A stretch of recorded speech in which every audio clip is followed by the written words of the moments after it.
Hello and welcome. My name is Alan, and today we're back with more. A testament of hope. The writings of Dr. Martin Luther King Jr. Today we're reading a piece called Nobel Prize Acceptance Speech. It's about 2.5, 3 pages, so not too long. So here we go. This is the full text of Dr. King's acceptance speech on the occasion of receiving the Nobel Prize in Oslo, Norway, on the 10th of December, 1964. When once asked by an interviewer what was the significance for him of receiving this much coveted award, Dr. King replied, "The Nobel Award recognizes the amazing discipline of the Negro. Though we have had riots, the bloodshed we would have known without the discipline of nonviolence would have been frightening. Your Majesty, Your Royal Highness, Mr. President, Excellencies, ladies and gentlemen, I accept the Nobel Prize for Peace at a moment when 22 million Negroes in the United States of America are engaged in a creative battle to end the long night of racial injustice. I accept this award in behalf of a civil rights movement which is moving with determination and a majestic scorn for risk and danger to establish a reign of freedom and a rule of justice. I am mindful that only yesterday in Birmingham, Alabama, our children crying out for brotherhood were answered with fire hoses, snarling dogs, and even death. I am mindful that only yesterday in Philadelphia, Mississippi, young people seeking to secure the right to vote were brutalized and murdered. I am mindful that debilitating and grinding poverty afflicts my people and chains them to the lowest rung of the economic ladder. Therefore, I must ask why this prize is awarded to a movement which is beleaguered and committed to unrelenting struggle, to a movement which has not won the very peace and brotherhood which it is the essence of the Nobel Prize. After contemplation, I conclude that this award, which I receive on behalf of that movement, is profound recognition that nonviolence is the answer to the crucial political and moral question of our time. The need for man to overcome oppression and violence without resorting to violence and oppression. Civilization and violence are antithetical concepts. Negroes of the United States, following the people of India, have demonstrated that nonviolence is not sterile passivity, but a powerful moral force which makes for social transformation.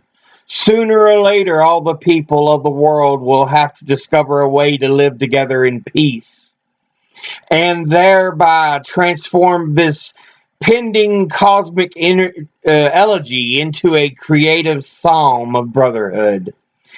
If this is to be achieved, man must evolve, for all human conflict is a method that which rejects revenge, aggression, and retaliation. The foundation of such a method is love.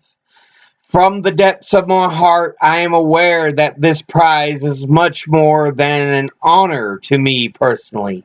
Every time I take a flight, I am always mindful of the many people who make a successful journey possible, the known pilots and the unknown ground crew. So you honor the dedicated pilots of our struggle who have sat at the controls as the freedom movement soared into orbit. You honor once again Chief Albert Lethulli of South Africa, who struggles with and for his people are still met with brutal expression of man's inhumanity to man. You honor the ground crew without whose labor sacrifices the jet flights to freedom would never have left the earth. Most of these people will never make the headlines and their names will not appear in Who's Who. Yet the years have rolled past, and when the blazing light of truth is focused on the marvelous age in which we live, men and women will know and children will be taught that we have a finer land, a better people, a more noble civilization, because these humble children of God were willing to suffer for righteousness' sake. I think Alfred Nobel would know what I mean when I say that I accept this award in the spirit of the curator of some precious heirloom which he holds in trust for its true owners, all those to whom beauty is truth and truth beauty, and in whose eyes the beauty of genuine brotherhood and peace is more precious than diamonds or silver or gold. The torturous road which has led from Montgomery, Alabama to Oslo bears witness to this truth. This is a road over which millions of Negroes are traveling to find a new sense of dignity. This same road has opened for all Americans a new era of progress and hope. It has led to a new civil rights bill, and it will, I am convinced, be widened and lengthened into a superhighway of justice as Negro and white men in increasing number create alliances to overcome their common problems. I accept this award today with an abiding faith in America and an audacious faith in the future of mankind. I refuse to accept the idea that the isness of man's present nature makes him morally incapable of reaching up for the eternal altness that forever confronts him. I refuse to accept the idea that man is a mere flotsam and jetsam in the river of life which surrounds him. I refuse to accept the view that mankind is so tragically bound to the starless midnight of racism and war that the bright daybreak of peace and brotherhood can never become a reality. I refuse to accept the cynical notion that the nation after nation must spiral down a militaristic stairway into hell of thermonuclear destruction. I believe that unarmed truth and unconditional love will have the final word in reality. That is why right, temporarily defeated, is stronger than evil triumphant. I believe that even amid today's mortar bursts and whining bullets, there is still hope for a brighter tomorrow. I believe that wounded justice, lying prostrate in the blood flowing streets of our nations, can be lifted from this dust of shame to reign supreme among the children of men.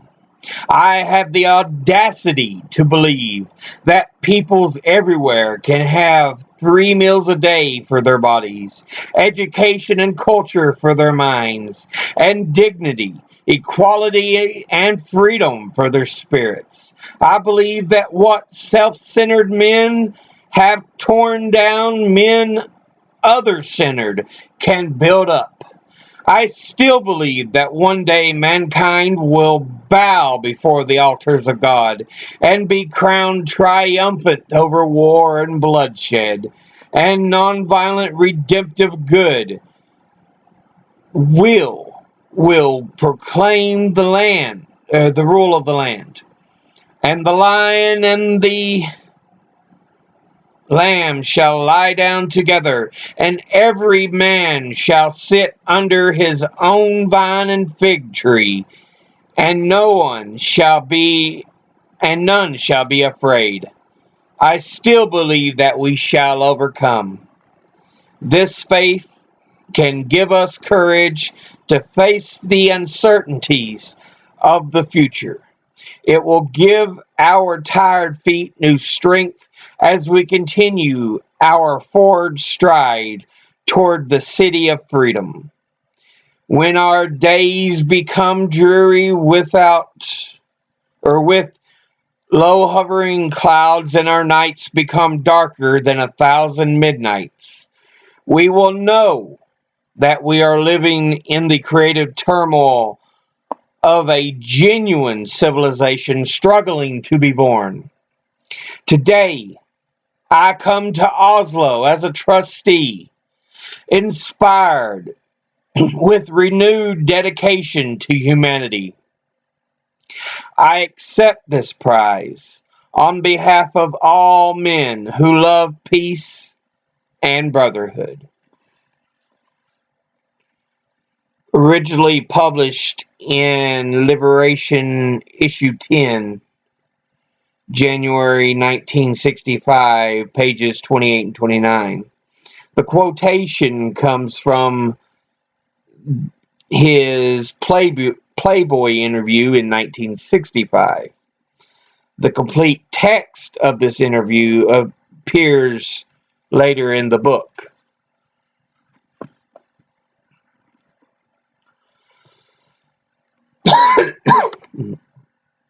So yeah, he feels that the prize should not be something just given to him. He's saying it belongs to the movement.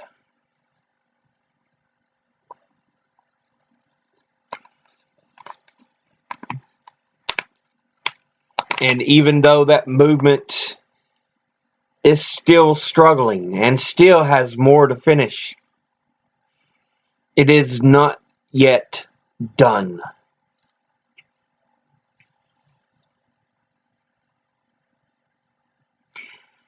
And he believes that it will accomplish its goal. But yeah, that's all that's really talking about. As always, educate thyself, think, read, study, learn. Someone tries to tell you something you have trouble believing, ask them to cite their sources. I'll see you all in the next video. Until then, later.